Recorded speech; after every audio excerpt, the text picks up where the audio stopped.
तो अगला लिखो इसमें यौगिक यानी कंपाउंड। अब देखो एक पॉइंट तो ये कि कंपाउंड बोलते किसको है। पीछे हमने किया ना एलिमेंट यानी तत्व वाला। तत्व के अंदर क्या लिखा है कि समान परमाणुओं का एक समूह या ग्रुप क्या कहलाता है, तत्व है। तो तत्व में उपस्थित सभी परमाणु क्या होते हैं, समान। और अगर ये आ जाए दो या दो से अधिक परमाणु मिलकर किसका निर्माण करते हैं, अणु। दो या दो से अधिक परमाणु मिले किसका निर्माण करेंगे, अणु का। और अगर ये कह दें दो या दो से अधिक प्रकार के तत्व एक निश्चित अनुपात में मिलकर, उनका अनुपात क्या रहे, फिक्स। जैसे यूं कह दिया जल है, जल H2O एक अणु भी है और H2O एक क्या है, यौगिक भी है। यौगिक का मतलब कि जल के अंदर H जो है ना हाइड्रोजन, ये कितने हैं, दो, और O कितने हैं, एक।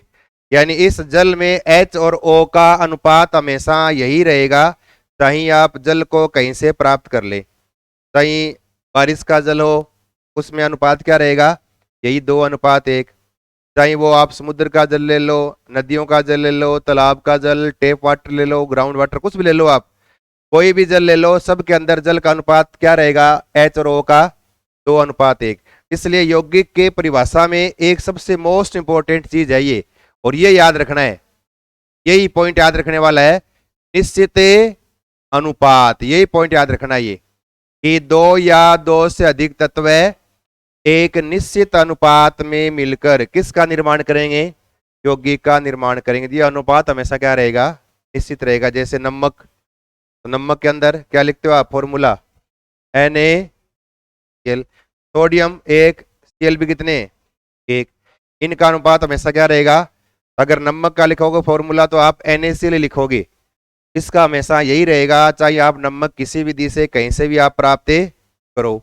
तो कोई भी अगर जैसे CO2 कार्बन डाई ऑक्साइड, तो कार्बन डाइऑक्साइड चाहे कहीं से भी आए, हमेशा उसका फॉर्मूला क्या रहेगा, CO2 रहेगा। तो दो या दो से अधिक तत्व एक निश्चित अनुपात में मिलकर किसका निर्माण करते हैं, यौगिक यानी कंपाउंड का निर्माण। तो ये पॉइंट याद रखना बहुत जरूरी है, और एग्जाम में अधिकतर ये आता है, दो या दो से अधिक तत्व एक निश्चित अनुपात में मिलकर किसका निर्माण करेंगे, तो वहां पर एक ऑप्शन आएगा अणु का भी। तो दो या दो से अधिक तत्व या परमाणु मिलकर अणु का निर्माण करते हैं, लेकिन जहां निश्चित अनुपात नाम आ जाएगा वहां किसका नाम आएगा, फिर यौगिक यानी कंपाउंड का आएगा। तो पहले इसकी डेफिनेशन लिखो एक लाइन की, और इसमें लिखो दो या दो से अधिक, दो या दो से अधिक तत्व, दो या दो से अधिक तत्व एक निश्चित अनुपात में मिलकर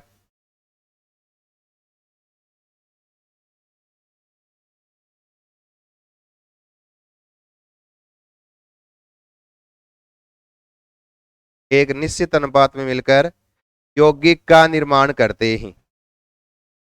एक निश्चित अनुपात में मिलकर यौगिक का निर्माण करते हैं।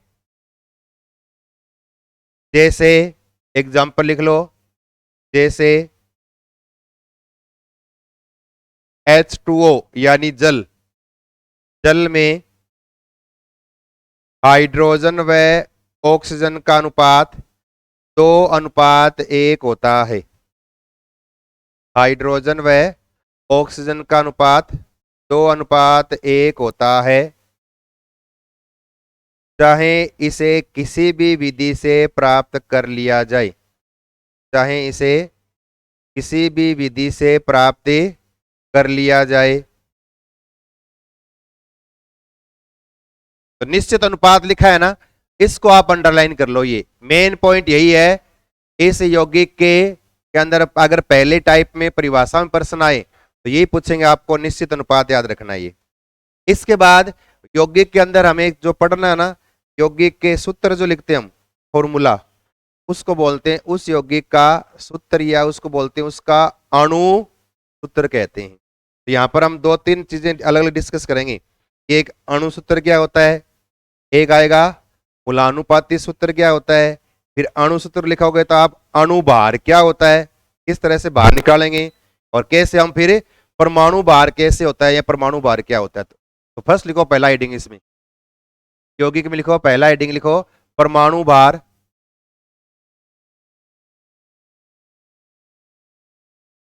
एटॉमिक मास या परमाणुवीय द्रव्यमान, परमाणुवीय द्रव्यमान या परमाणु भार या एटॉमिक मास। और इसके अंदर आपको एक ही पॉइंट याद रखना है बस, और वो पॉइंट क्या है कि सबसे पहले जो है ना किसी भी तत्व या परमाणु का परमाणु भार ज्ञात किया गया तो किसी एक परमाणु को मानक माना गया कि उसके सापेक्ष तोलने के लिए नहीं था कि तोलेंगे कैसे। क्या करते थे पहले कि कह दिया कि हाइड्रोजन है और ये कह दिया कि हाइड्रोजन का भार, ये कह दिया कि 1.008 AMU। AMU का मतलब atomic mass unit, atomic mass unit, परमाणुवीय द्रव्यमान इकाई, AMU मापते हैं। और कहते हैं कि हाइड्रोजन का भार जो है ना ये 1.008 है। अब कह दिया कि ऑक्सीजन का भार 16 है, ये कह दिया, इसका अर्थ क्या हो गया कि इस H को मानक माना गया कि इस H के 1.008 की तुलना में ऑक्सीजन जो है वो 16 गुना भारी है, इसलिए इसका भार क्या रख दिया 16। जैसे कार्बन का भार रखा यूं 12, इसका अर्थ क्या हो गया कि इस हाइड्रोजन के 1.008 भाग की तुलना में कार्बन कितना गुना भारी है, 12 गुना भारी। इसको मानक माना गया पहले हाइड्रोजन को, उसके बाद ऑक्सीजन को मानक माना गया, कभी क्लोरीन को मानक माना गया, स्टैंडर्ड मान के उसके सापेक्ष अन्य का परमाणु भार ज्ञात किया गया। लेकिन आधुनिक समय में ये बहुत इंपॉर्टेंट है कि अब जो काम में ले रहे हैं ना, आधुनिक समय में किसी परमाणु के परमाणु भार को ज्ञात करने के लिए किस तत्व को मानक माना जाता है। तब याद रखना किसको, कार्बन 12, याद रखना ये कार्बन 12 को मानक मानकर इसके सापेक्ष अन्य का परमाणु भार ज्ञात करते हैं। और कार्बन 12 को मानक माना गया ना, तो जैसे कहते हैं ना ऑक्सीजन का भार अभी भी आज क्या मानते हैं 16 ही मानते हैं हम। इसका अर्थ क्या हुआ, इसके लिए बोल दिया कि कार्बन 12 जो है ना, कार्बन का भार 12, उस भार के 1/12वें भाग, कितना, कार्बन के 1/12वें भाग के तुलना में ओ कितना गुना भारी है, 16 गुना भारी है। तो याद एक ही पॉइंट रखना है, एक तो कार्बन 12 को मानक माना गया है और किसके सापेक्ष, कार्बन के 1/12वें भाग की तुलना में कोई परमाणु कितना गुना भारी है, वह कहलाता है उस परमाणु का परमाणु भार।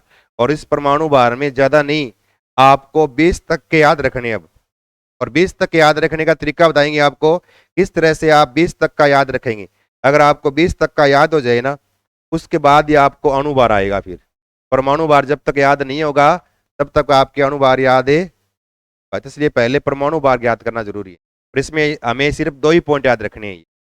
तो पहला पॉइंट लिखो फर्स्ट, परमाणुवीय द्रव्यमान या परमाणु भार, और इसमें लिखो आधुनिक समय में,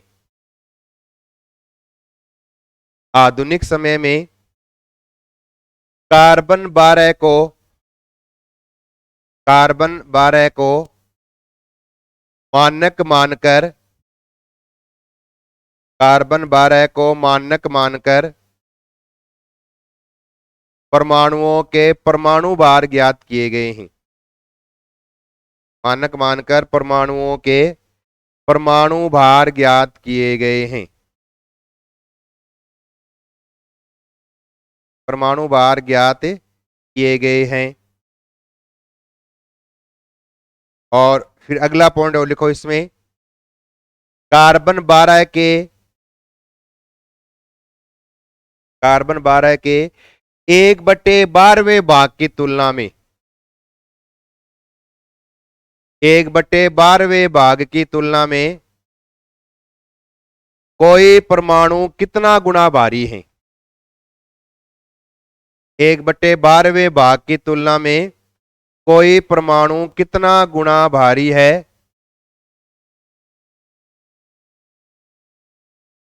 यह इसका परमाणु भार या परमाणुवीय द्रव्यमान कहलाता है। यह इसका परमाणु भार या परमाणुवीय द्रव्यमान कहलाता है। यानी क्या कहेंगे कि परमाणु का परमाणु भार या परमाणु द्रव्यमान है क्या, कि वह परमाणु कार्बन के 1/12वें भाग की तुलना में कितना गुना भारी है। जितना गुना भारी है वह उसका परमाणु भार या परमाणुवीय द्रव्यमान। और परमाणु भार की इकाई क्या होती है, यूनिट क्या होती है, AMU, एटॉमिक मास यूनिट। क्या आजकल जो अभी मॉडर्न जो काम में ले रहे हैं ना, इस AMU के स्थान पर आजकल लिखते हैं U। U मतलब क्या होता है, यूनिफाइड यूनिट। क्या होता है, यूनिफाइड। तो आजकल AMU के स्थान पर क्या लिखने लगे हैं, U भी लिखते हैं। दोनों याद रखनी है आपको, AMU भी याद रखनी है और U भी याद रखनी है। तो एक पॉइंट और लिखो, परमाणु भार की इकाई, परमाणुवीय द्रव्यमान की इकाई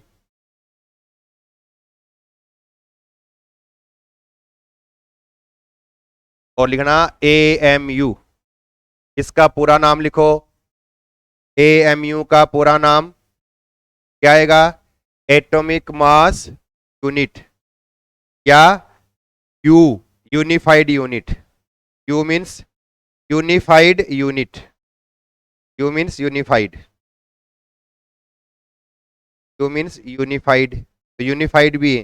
तो परमाणु द्रव्यमान की यूनिट इकाई में AMU से दर्शाते हैं या फिर U से दर्शाएंगे। अब आपको 20 तक के याद रखने। अब आप एक तो ये बताओगे आपको 20 तक के परमाणु क्रमांक आते कि नहीं आते, एलिमेंट के नाम। देखो पहला किसका है, हाइड्रोजन। दूसरा हीलियम, 1 नंबर, ये क्या है 2 नंबर। तीसरा लिथियम का नंबर 3। चौथा बेरिलियम का नंबर 4। 5 पे क्या है, बोरोन। 6 पे कार्बन। 7 पे नाइट्रोजन। 8 पे ऑक्सीजन। 9 पे क्लोरीन। 10 पे, अब धीरे धीरे थोड़ी आवाज कम हो जाएगी, 11 पे सोडियम। फिर 12 पर मैग्नीशियम। और फिर 13 पर एल्यूमिनियम। फिर 14 पर देखो होना की नहीं सीसी सिलिकॉन। 15 पर फास्फोरस। 15 पर फास्फोरस। 16 पर सल्फर। 17 पर क्लोरीन। 18 पर आर्गन। 19 पर पोटेशियम। 20 पर कैल्शियम। फर्स्ट लेवल वालों को तो यहां तक आनी चाहिए, ये तो याद करनी है ना। थोड़ा पेपर थोड़ा इसी हिसाब से आने वाला, अब की बार थोड़ा सा गहराई से पढ़ना है। तो 20 तक। इसके अलावा सेकेंड लेवल वालों को 10 और आनी चाहिए, कहां तक है, 30 तक। बताओ, cadmium, titanium, vanadium, chromium, manganese, iron, cobalt, निकल, कॉपर, जिंक, है ना। शक्ति वक्र में फिर कोई निकला कॉपर जिंक। ये 30 तक आपके आने चाहिए। अब देखो 20 तक जो है ना, 20 तक के परमाणुओं के परमाणु भार जो है ना सबको याद होने चाहिए। 20 के बाद अगर आएंगे ना तो वो आपको उनका लिखा हुआ मिलेगा। 20 तक के आपसे अपेक्षा करते हैं 20 तक को सब क्या आए। 20 के बाद आएंगे ना तो इनके परमाणु भार के आगे अगर 56.8 ऐसे है ना, 31.7 इस तरह से आने शुरू हो जाएंगी। इसलिए अगर 20 के बाद एग्जाम में आते हैं तो आपके स्कैंडियम से आगे चलेंगे तो इनके आपको मान लिख के दे देंगे। कह देंगे ना, कह देंगे यहाँ कोई लिख दे TiO2 का अनुभार बताओ, लिख देंगे Ti का परमाणु द्रव्यमान इतना है, उस अवस्था में लिखा हुआ मिल जाएगा। लेकिन 20 तक आपसे लिखा हुआ मिलेगा नहीं। अब देखो कितना है हाइड्रोजन का परमाणु भार।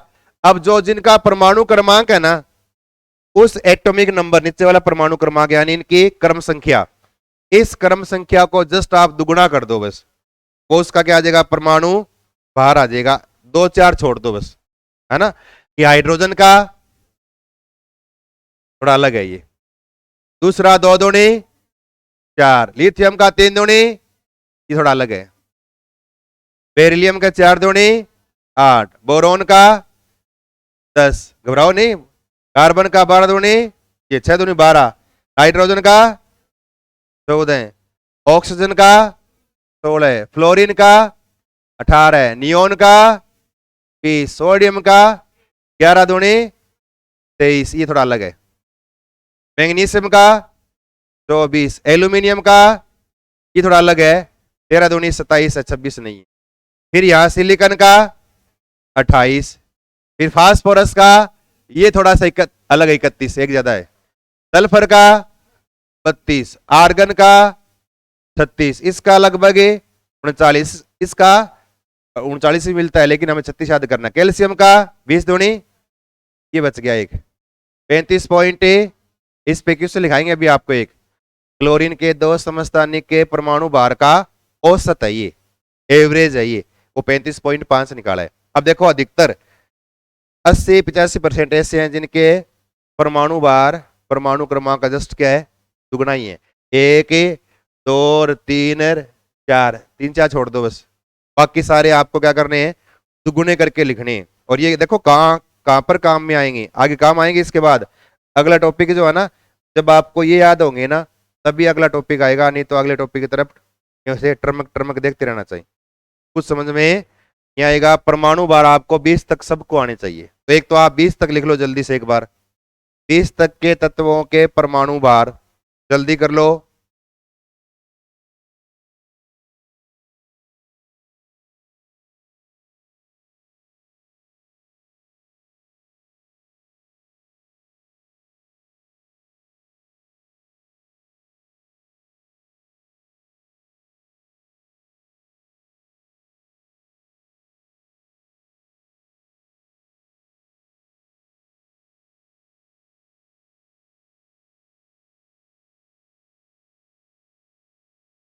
बीस तक तो नाम लिख लो। बोर्ड की तरफ बार बार क्या देख रहे हो। 20 तक तो एलिमेंट के संकेत फटाफट लिख लो, थर्ड दिस 1 मिनट में। और ऐसे कोई बात नहीं, देख लेना, कोई बात नहीं, गलत मत देख लेना। और 2 4 छोड़ दो, बाकी के दुगुने करने हैं आपको।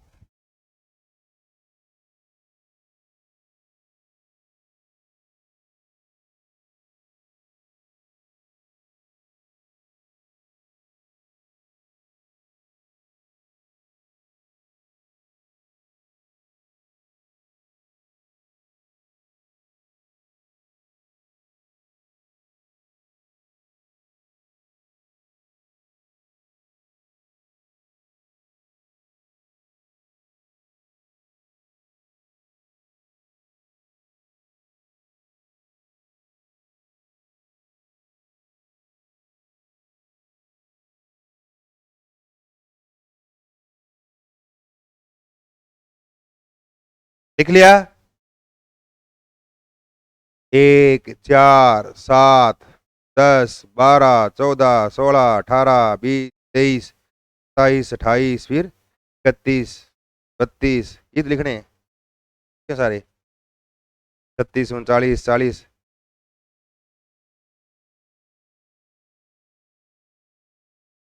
लिख लिया।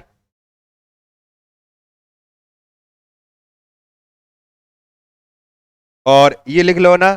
उसके बाद छोटी सी बात एक ये लिखना, अब ये है क्या, ये मिटा दूं नहीं, ये तो आप लिख नहीं रहे हैं ना।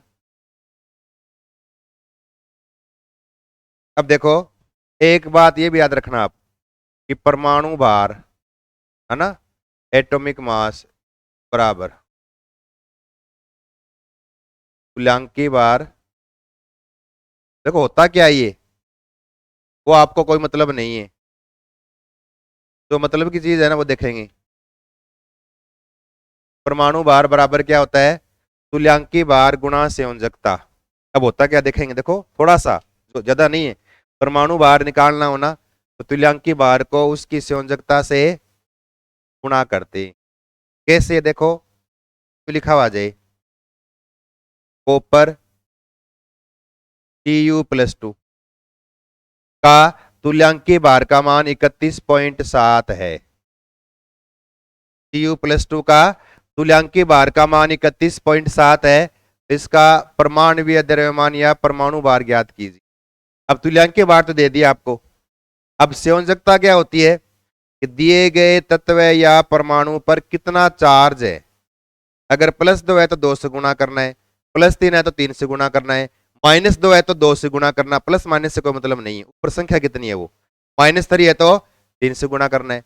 ऊपर लगने वाला आवेश जो है ना, चार्ज, इसको बोलते हैं उसकी संयोजकता। तो जितने भी हो ना, 2 3 4, माइनस प्लस छोड़ दो, 2 3 4 लिखा हुआ आ जाए, उससे क्या करना आपको, गुणा करना है। कि जैसे कह दें, क्यों लिख दिया, एल्यूमिनियम +3 का तुल्यांकी भार 9 है। एल्यूमिनियम +3 का तुल्यांकी भार 9 है। इसका परमाणुवीय द्रव्यमान बताओ। क्या करोगे, 9 को 3 से गुणा करेंगे, 9 तिया 27, तो कितना होता है एल्यूमिनियम का, 27।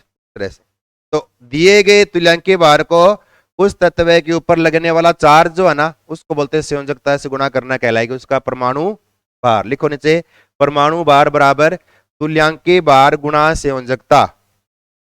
परमाणु भार बराबर तुल्यांकी भार गुणा संयोजकता।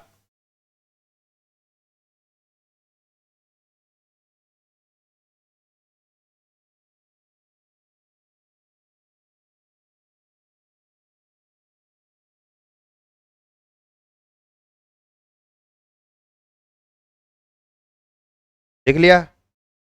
और नीचे प्रश्न लिखना चाहो लिख सकते हो, क्वेश्चन लिख लो। यदि Cu+2 व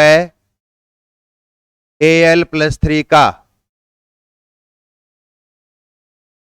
तुल्यांकी भार क्रमशः, तुल्यांकी भार क्रमशः 31.7 व 9 है, तो इनका परमाणुवीय द्रव्यमान या परमाणु भार ज्ञात कीजिए।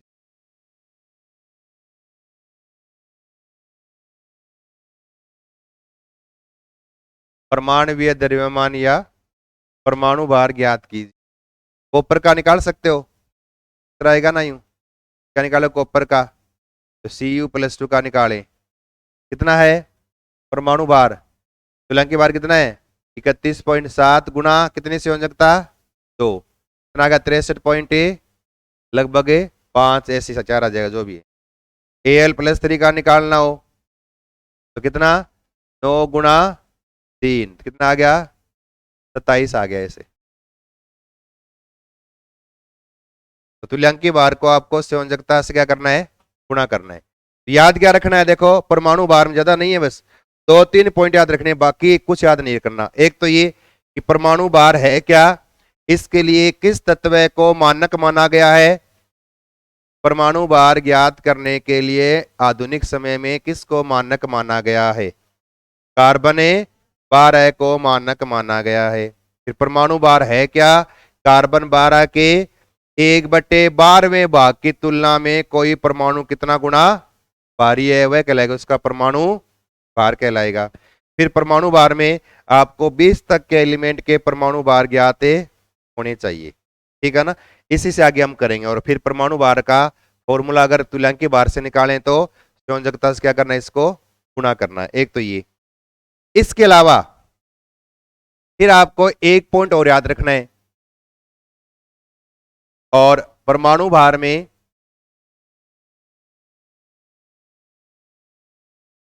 इस तरह से देखो, इस परमाणु भार की सहायता से हम क्या निकालें, अणु भार निकालें, यानी मॉलिक्यूलर वेट। लिखना एक पॉइंट ये, मॉलिक्यूलर वेट अणु भार, मॉलिक्यूलर वेट यानी अणु भार। अणु भार का मतलब क्या है, अणु भार का मतलब किसी अणु जो है ना, अणु का मतलब क्या होता है, 2 या 2 से अधिक परमाणु मिलकर अणु का निर्माण करेंगे, ठीक है ना। अब उस अणु के अंदर जो परमाणु जुड़े हुए हैं, उन सभी परमाणुओं के परमाणु भार को जोड़ लेंगे। जोड़ने के बाद टोटल जो योग आएगा वो क्या कहलाएगा, अणु भार। यानी किसी अणु में सभी परमाणुओं के परमाणुवीय भार का कुल योग क्या कहलाएगा, उसका अणु भार कहलाएगा। एक लाइन लिख लो, किसी अणु में सभी परमाणुओं के द्रव्यमान का योग या भार का योग, किसी अणु में, किसी अणु में सभी परमाणुओं के परमाणु भार का योग, सभी परमाणुओं के परमाणु भार का योग उस अणु का अणुभार कहलाता है। उस अणु का अणुभार कहलाता है। अब देखो,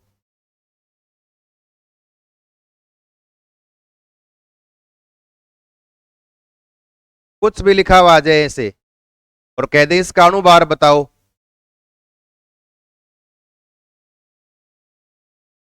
कुछ भी लिख दें ऐसे, कोई भी अणु लिख दें, यूं अणु या यौगिक कोई भी लिख दें, पूछ ले इस यौगिक का अणुभार बताइए या इस अणु का अणुभार बताइए। क्या करना है, अब आपको 20 तक तो आते ही है, उनके टोटल करने, आपको कुछ नहीं करना। जैसे इसका निकालना हो, H का भार कितना होता है 1, Cl का कितना है 35.5, कुल क्या हो गया 36.5 हो गया।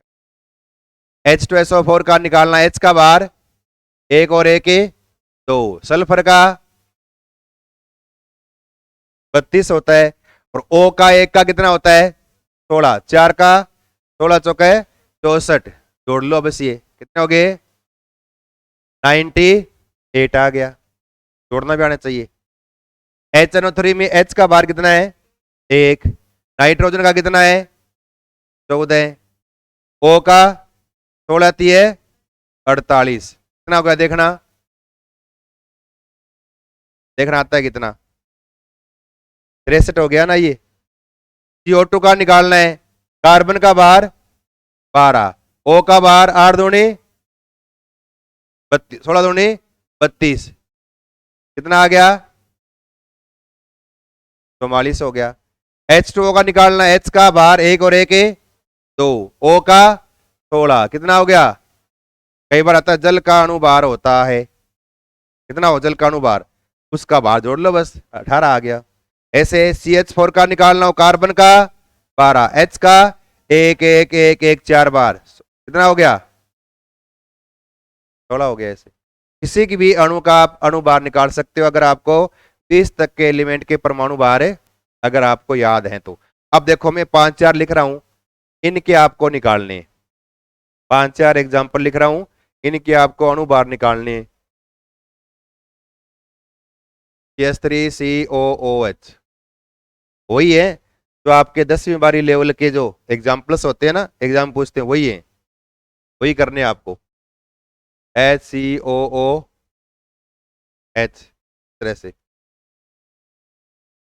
H2CuSO4, अब लिख दिया मैंने, कॉपर का परमाणु द्रव्यमान 63.5 है, लिख दिया मैंने यहाँ, कॉपर का लिख दिया है, बाकी आपसे पूछ लिए। HClO4,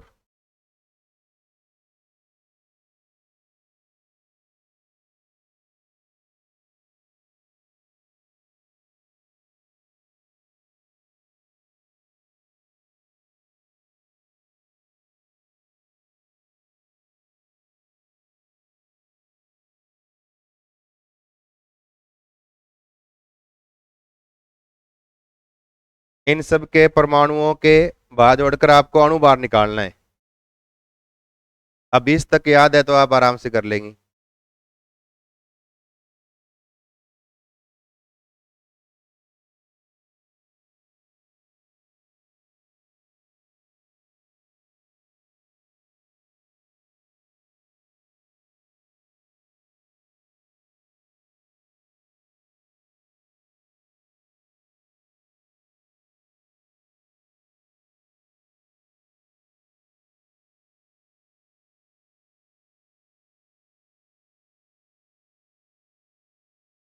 कर लिया, अब बताओ एसिटिक एसिड वाला कितना निकाला है 60, ठीक है 60। फॉर्मिक एसिड का 46, देख लेना। कार्बोनिक एसिड का 62, कॉपर सल्फेट का 63.5 प्लस 32 प्लस 16 चौका 64, कितना आ गया लंबा जोड़ हो गया तो ये जोड़ लंबा हो गया। बताओ 154.5 देख लेना। HClO4 का, H का 1 Cl का 35.5, 36.5 और 64 2.5।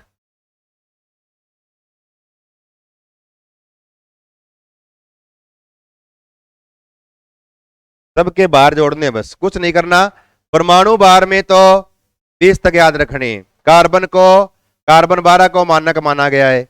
और अणु बार में सभी परमाणुओं के भार का योग उस अणु का अणु भार कहलाएगा, ये याद रखना है। अब कोई भी आ जाए, अगर आपको 20 तक याद है ना, तो आप आराम से जोड़कर किसी का भी अणु भार निकाल सकते हो। आगे ये काम आएगा, देखो कहां आएगा ये। मिटा दूं किधर वाला, ये मिटा दूं ये।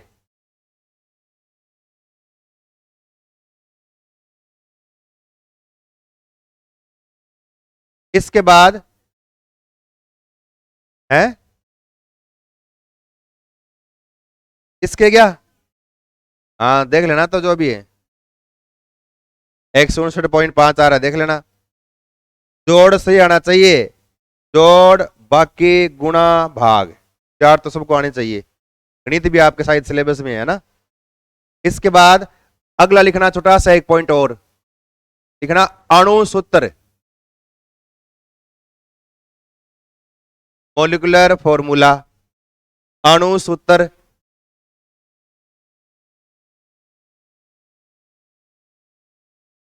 अणु सूत्र। अब आपको कहते हैं कार्बन डाइऑक्साइड का अणु सूत्र बताओ, तो आप क्या लिखोगे? कार्बन डाइऑक्साइड का अणु सूत्र बताओ। अब कहते हैं इस कार्बन डाइऑक्साइड में क्या क्या है? एक कार्बन और दो क्या है? ऑक्सीजन। इससे अधिक या कम कुछ नहीं है, यही तो है। अब कहते हैं बेंजीन का अणु सूत्र बताओ। बेंजीन का C6H6। इसके में कहते हैं आपको कार्बन कितने हैं? 6। H कितने हैं? 6। इसका मतलब किसी अणु में सभी परमाणुओं की संख्या दर्शाने वाला फॉर्मूला, यानी किसी अणु में टोटल कितने परमाणु हैं और वो कौन कौन से हैं, उन सब की संख्या दर्शाने वाला ये जो फॉर्मूले हैं, इनको क्या बोलते हैं? अणु सूत्र कहते हैं। एक लाइन लिख लो, किसी अणु में उपस्थित, किसी अणु में उपस्थित, अणु में उपस्थित सभी परमाणुओं की संख्या दर्शाने वाला सूत्र, किसी अणु में उपस्थित सभी परमाणुओं की संख्या दर्शाने वाला सूत्र, सभी परमाणुओं की संख्या दर्शाने वाला सूत्र अणु सूत्र कहलाता है।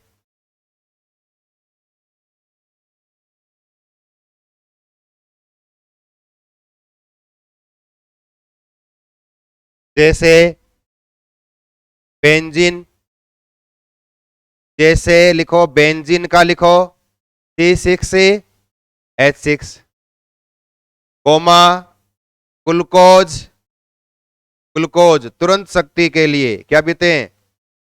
फॉर्मूला क्या होगा? हैं?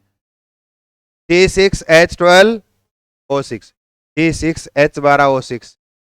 थोड़ा अजीब लगता है ना, मैं चक्कर में पड़ गया, पता नहीं C6H12 कहां से आ गया। तो C6H12O6। और एक लिखो शर्करा का, लिखो शर्करा का, शर्करा का C12H22O11। सुगर है ना, सुगर, शर्करा क्या लिखते हैं? C12H22O11। तो इनमें उपस्थित कुल परमाणुओं की संख्या यह दर्शाने वाला पूरा फॉर्मूला कहलाएगा, उसका अणु सूत्र कहलाएगा। एक तो ये याद रखना है। फिर एक छोटा सा लिखना हेडिंग, मूलानुपाती सूत्र, इंपेरिकल फॉर्मूला।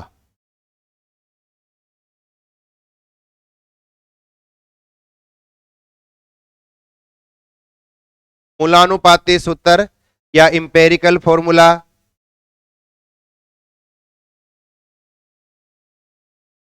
अभी आपने लिखा है बेंजीन, क्या लिखा है बेंजीन में? C6H6। अब आप यूं कहते हैं कि इस बेंजीन में 6 तो कार्बन है और 6 क्या है? इसका मतलब इस बेंजीन में कार्बन व हाइड्रोजन का अनुपात क्या है? 6:6। अगर इसको मैं छोटे से छोटा कर दूं तो क्या रहेगा? 1:1। इसका मतलब एक C और एक क्या है? H। तो मतलब किसी अणु में उपस्थित सभी परमाणुओं की संख्या दर्शाने वाला फॉर्मूला तो क्या है? अणु सूत्र। और सभी परमाणुओं की संख्या का सबसे सरलतम अनुपात, सबसे छोटा अनुपात दर्शाने वाला फॉर्मूला क्या है? मूलानुपाती सूत्र। जैसे कहते हैं बेंजीन का अणु सूत्र क्या है? C6H6। लेकिन बेंजीन का मूलानुपाती सूत्र क्या होगा? H होगा। अब ये न कि C6H6। अब कहते हैं जैसे अभी लिखा आपने ग्लूकोज का C6H12 और 6, ये है ना। अब देखें ना यहां अनुपात क्या है? 6:12:6। इसको छोटे छोटा करो, क्या आएगा? 1:2:1, यानी 1 कार्बन, 2 हाइड्रोजन, 1 ऑक्सीजन। इसका मतलब ग्लूकोज का अणु सूत्र तो C6H12O6, लेकिन ग्लूकोज का मूलानुपाती सूत्र क्या होगा? H2O। तो जो भी अगर आपको फॉर्मूला लिखा हुआ मिल जाए या किसी का नाम आ जाए, उसका पहले लिखो आप अणु सूत्र, यानी सभी परमाणुओं की संख्या दर्शाने वाले को फॉर्मूला। उस फॉर्मूले को अगर छोटा हो रहा है ना, उतना आप छोटा करते जाओ, सबसे लास्ट बचेगा वो कहलाएगा उसका मूलानुपाती सूत्र। इसका बनाना हो तो का नहीं होगा, अनुपात नहीं हो रहा। जहां अनुपात नहीं होना उसका वही अणु सूत्र, वही क्या है? मूलानुपाती सूत्र। कहते जल, कहते CO2। नहीं हो रहा, ऐसे मत कर देना। आधा कार्बन 1 O, 1:2, आधा:1। डाल्टन के सिद्धांत की क्या हो जाएगी? अवहेलना हो जाएगी। डाल्टन के अनुसार परमाणु को तोड़ा नहीं जा सकता, और आप कहीं तोड़ के छोड़ दो एग्जाम में, आधा कहां जाएगा फिर बेचारा। इसलिए जिसका अगर पार्ट नहीं हो रहा है ना, तो उसका अणु सूत्र बराबर क्या रहेगा? मूलानुपाती सूत्र। तो इसका अर्थ क्या हो गया कि किसी अणु में उपस्थित सभी परमाणुओं की संख्या का सबसे सरलतम अनुपात, सबसे छोटा अनुपात क्या कहलाएगा? उसका मूलानुपाती सूत्र कहलाएगा। इसमें लिखो और लिखो, किसी अणु में उपस्थित, किसी अणु में उपस्थित, किसी अणु में उपस्थित सभी परमाणुओं की संख्याओं का, सभी परमाणुओं की संख्याओं का, सभी परमाणुओं की संख्याओं का सबसे सरलतम अनुपात,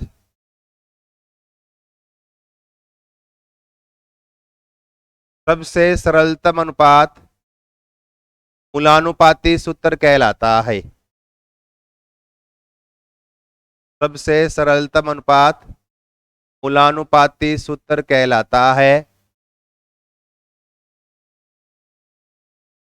जैसे यौगिक, उसका लिखे अणु सूत्र, और उसका आप बनाओगे फिर मूलानुपाती सूत्र। जैसे लिख दिया यौगिक, अधिकतर ये आता है, बहुत बार आता है बेंजीन वाला, बेंजीन। अणु सूत्र क्या होगा? C6H6। अब बताओ मूलानुपाती सूत्र क्या होगा? CH हो जाएगा इसे। ग्लूकोज एसिटिक अम्ल,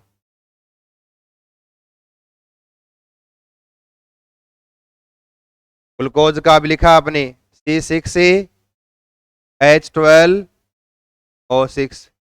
क्या होगा इसका? CH2O।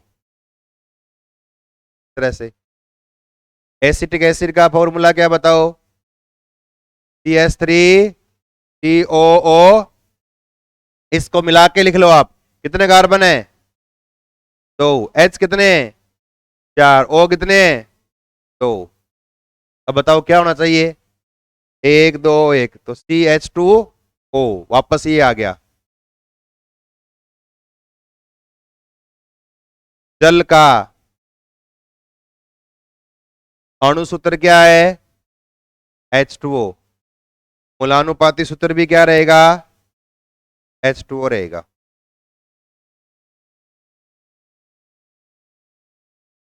एक तो आपको मूलानुपाती सूत्र निकालना आना चाहिए, और वो कब आएगा? जब आपको अणु सूत्र लिखा हुआ मिल जाए, उसका सबसे छोटा अनुपात करना है। फिर देखो, ये लिखने की हमें आवश्यकता क्यों पड़ी? अब आपने लिखा ना ये कि अणु सूत्र, और एक आपने नाम लिखा है कौन सा? मूलानुपाती सूत्र। दो नाम लिखे, अणु सूत्र जैसे C6H6 मान लिया, ये बेंजीन का, बेंजीन का मूलानुपाती सूत्र क्या है? CH। अगर दोनों को बराबर करें, इसको कितने से गुणा करें तब बराबर आए? 6 से गुणा करना पड़ेगा। इसका मतलब अणु सूत्र बराबर, अगर मूलानुपाती सूत्र को किसी संख्या से गुणा कर दिया जाए, इतना छोटा किया उससे, तब क्या आ जाएगा? अणु सूत्र आ जाएगा। तो इसका एक फॉर्मूला याद रखना आपको, क्या है कि अणु सूत्र बराबर क्या होता है? n गुणा मूलानुपाती सूत्र। n वह संख्या है जिससे गुणा करने पर अणु सूत्र प्राप्त हो जाए। लिखो नीचे ये एक, अणु सूत्र बराबर क्या होता है? n गुणा मूलानुपाती सूत्र होता है।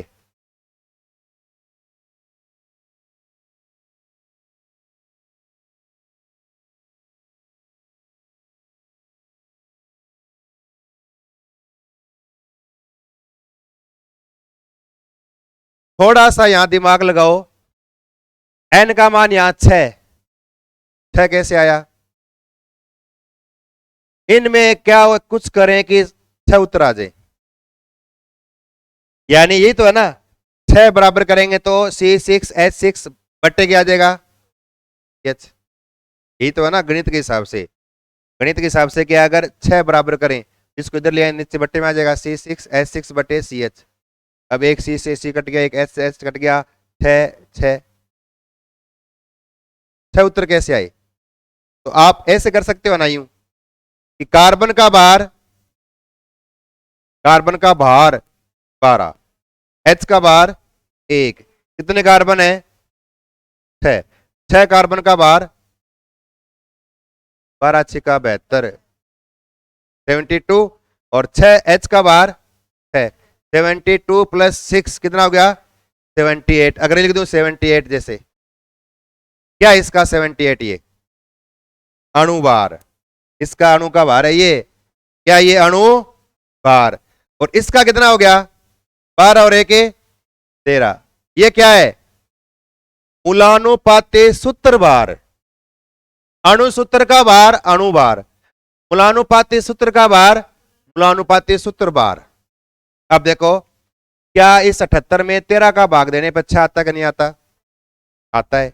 इसका मतलब अगर हमें n का मान निकालना हो ना, n के मान के लिए आप ये फॉर्मूला याद रखना, n बराबर क्या होता है? अणु भार बटे मूलानुपाती सूत्र भार, ये होता है n का मान।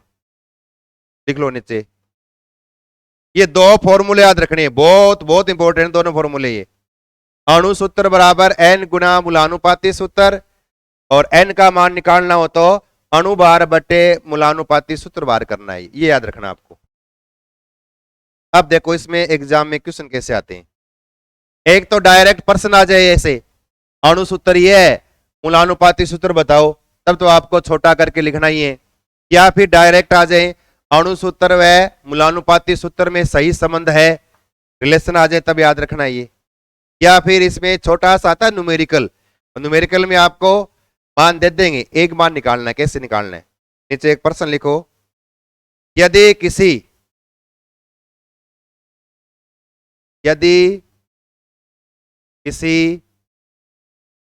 यौगिक का मूलानुपाती सूत्र CH2O है, वह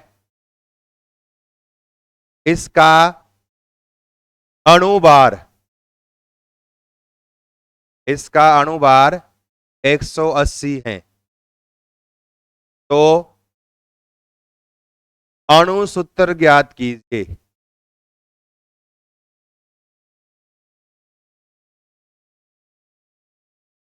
तो अणु सूत्र ज्ञात कीजिए। अब देखो कोई भी न्यूमेरिकल एग्जाम में, चाहे किसी में आए, मैथ में आए, किसी में आए, जो चीज आपसे पूछे ना एग्जाम में, सबसे पहले उसके लिए निकालने का जो फॉर्मूला आपको याद हमेशा वो लिखो। और फॉर्मूला लिखते ही पता लग जाएगा आपको क्या निकालना है और क्या इसमें है क्या नहीं है। अब देखो क्या निकालना है, अणु सूत्र निकालना है ना, अणु सूत्र। और इसका फॉर्मूला हमने क्या लिखा है, एन गुणा, क्या लिखा है, अनुपाती। सर ये तो लिखा हमने, ये निकालना है। ये आपको दे रखा है, क्या दे रखा है, CH2O। अगर ये याद रख दें, अगर हमारे पास n का मान हो तो हम अणु सूत्र का मान निकाल सकते हैं। अब n का मान का फॉर्मूला क्या बताओ, n बराबर अणु बार कितना दे रखा है, मूलानुपाती सूत्र बार। अब दे रखा है मूलानुपाती सूत्र, इसका बार निकाल लो आप। कार्बन का 12, H का 1 और 1 2, O का 16, 12 2 16 कितने हो गए, 30। कितना आ गया, 30। 30 कितना आ गया, n का मान 6, इसका मतलब n का मान यहाँ 6 है। और अब रख दो 6, तो क्या आ गया, अणु सूत्र बराबर 6 इंटू CH2O। क्या हो गया, C6 से वापस वही आ गया वाला H12O6, है ना। C6H12O6 दिया गया यौगिक क्या है, ग्लूकोज है। तो इनमें रिलेशन याद होने चाहिए, रिलेशन के हिसाब से ऐसे पर्सन बना देना तो करने में आपको कोई दिक्कत नहीं है। ऑब्जेक्टिव टाइप पर्सन है, छोटा सा बस, ज्यादा नहीं है। एक 6 निकाल के 6 गुना किया, उत्तर आ गया, बस 1 मिनट का पर्सन है। इस तरह से अगर परमाणु बार आ जाए तो याद रहे, अणु बार आ जाए, परमाणुओं का कुल बार करना अणु बार आ जाएगा। फिर अणु सूत्र सभी परमाणुओं की संख्या दर्शाने वाला फॉर्मूला। फिर अणु सूत्र और फिर एक मूलानुपाती सूत्र, सभी परमाणुओं की संख्या का सबसे छोटा अनुपात या सरल अनुपात, उसका मूलानुपाती सूत्र। फिर अणु सूत्र और मूलानुपाती सूत्र में क्या रिलेशन है, वो रिलेशन याद रखना है। एन का मान कैसे निकालना है वो याद रखना है। फिर ऐसे अगर न्यूमेरिकल आ जाए तो अब आप इसमें क्या करोगे वो याद रखना है। और फिर छोटा सा एक फैक्ट है, तथ्य कह दो, जो आपको याद रखना है। और याद रखना एक नाम, ये क्या नाम है क्या क्या नहीं है वो आपको मतलब नहीं है, याद रखो बस। क्या नाम है, विक्टर मेयर विधि होती है। और क्या निकालने के लिए, क्या निकालने के लिए, किसी यौगिक का अणु भार ज्ञात करने की विधि का नाम है विक्टर मेयर विधि। और इसके अनुसार अणु भार बराबर क्या होता है, 2 गुणा वाष्प घनत्व। ये फॉर्मूला है, विक्टर मेयर विधि का सूत्र है ये। अणु भार बराबर 2 गुणा वाष्प घनत्व। नीचे अलग से लिखो एक लाइन, अणु भार ज्ञात करने की विधि, और नाम लिखो विक्टर मेयर विधि। अणु भार ज्ञात करने की विधि, और इसका नाम लिखो विक्टर मेयर विधि, विक्टर मेयर विधि। और फिर लिखो विक्टर मेयर विधि का लिख लो फॉर्मूला, अणु भार बराबर 2 गुणा वाष्प घनत्व। 2 गुणा वाष्प घनत्व, 2 गुणा वाष्प घनत्व।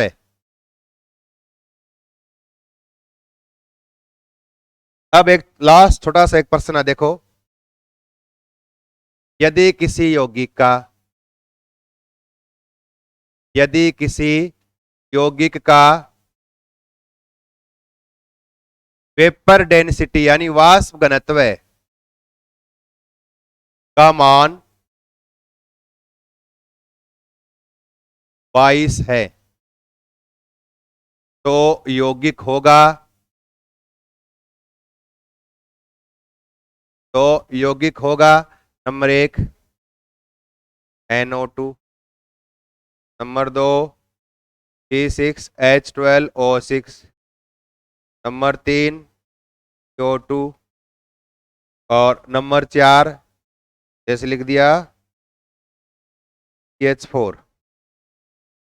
अब 4 ऑप्शन लिख दिए कि दिए गए किसी एक यौगिक का वाष्प घनत्व का मान वेपर डेंसिटी 22 है, उस यौगिक इसमें से कौन सा कंपाउंड होगा वो।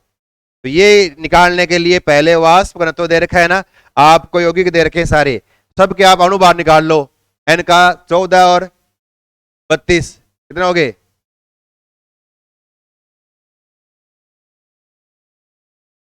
40। इसका कितना आया है, 180 आएगा। इसका 44, इसका कितना आएगा 16। अब क्या देखें, वाष्प घनत्व का मान 22 है, इसका मतलब यौगिक का अणुभार कितना होगा, 2 गुना वाष्प घनत्व है, 2 गुना 22 कितना आएगा 44। यौगिक का अणुभार 44 है। अब इनमें 44 किसका आ रहा है, तो क्या हो गया हमारा, 2 हो गया। इस तरह से आपको ये यौगिक जो है ना, वैसे जनरली आप क्या करते हो यौगिक में, यौगिक की सूत्र याद कर लिए बस, नमक का सूत्र ये है, सल्फ्यूरिक अम्ल का ये है, हंसने वाली गैस है, रोने वाली गैस है, ऐसे करके आपने 15-20 सूत्र याद कर लिए। फॉर्मूले भी हमें याद करने हैं, लेकिन यौगिक का जहां नाम आता है वहां पर यौगिक का अणुसूत्र, यौगिक का मूलानुपाती सूत्र, फिर यौगिक दोनों में संबंध आना चाहिए, अणुभार सब आना चाहिए। कल आप एक काम करके आएंगे, आप सभी अलग अलग सभी 5-5 यौगिकों के नाम याद करके आएंगे, उनके हम यहां पर क्या करेंगे, सूत्र लिखेंगे और उनके बारे में कुछ विशेष जो तथ्य है उनका डिस्कस करेंगे। सभी 5-5 याद करके आएंगे, किसी का भी मैचिंग नहीं होना चाहिए,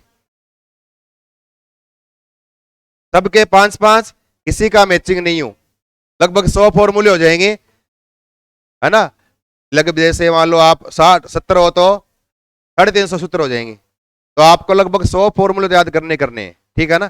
कल सबको याद करके ध्यान रखना, कल पूछूंगा मैं, आगे बोलो बोलो मुँह कंटर मकटर मदे बोल रही हूँ। 5-4 बता दो, नमक, खाने का सोडा, धोने का सोडा, प्लास्टर ऑफ पेरिस लिख दो 5-4 बस, सारे याद करके आने जितने आपसे याद हो उसके, सिर्फ आप नाम याद करके आएंगे, ठीक है ना।